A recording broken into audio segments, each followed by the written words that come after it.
Kabar tentang kapal penumpang Umsini dijadikan pusat isolasi apung oleh pemerintah Kota Makassar membuat Direktorat Jenderal Perhubungan Laut atau Hubla R. Agus H. Purnomo melakukan kunjungan kerja di Kota Makassar, yakni dengan meninjau penanganan pasien COVID-19 yang dilakukan di atas Laut Makassar.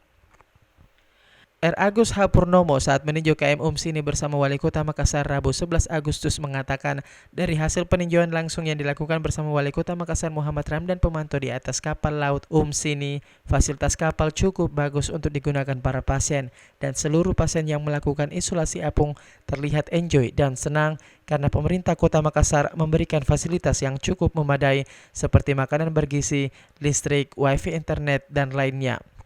Saya sengaja datang ke Makassar, ini bersama Pak Wali Kota dan kawan-kawan yang lain di sini melihat kondisi real bagaimana isolasi terapung di kapal ini. Dan saya lihat sendiri tadi betapa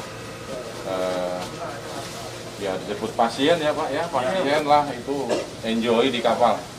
Ya semua baik yang laki-laki dipisah, perempuan sendiri, mereka ada yang baru 2 hari, ada yang sudah 5 hari, tapi berkesan mereka semua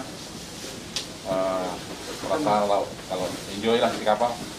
Wali Kota Makassar Muhammad Ramdan Pemantu menambahkan hingga saat ini sudah ada 43 pasien yang melakukan isolasi mandiri di kapal Umsini dinyatakan sembuh dengan hasil negatif pemeriksaan swab PCR yang kemudian dipulangkan menggunakan kapal yang telah disiapkan.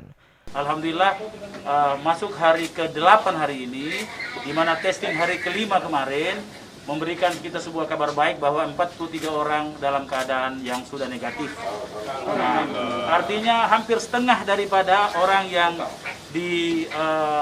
diisolasi di sini, di isoter ini, itu sudah dalam keadaan negatif.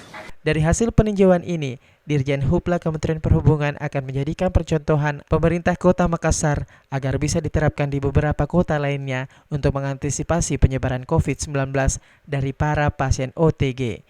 Ira, Fajar TV dan Fajar Radio melaporkan.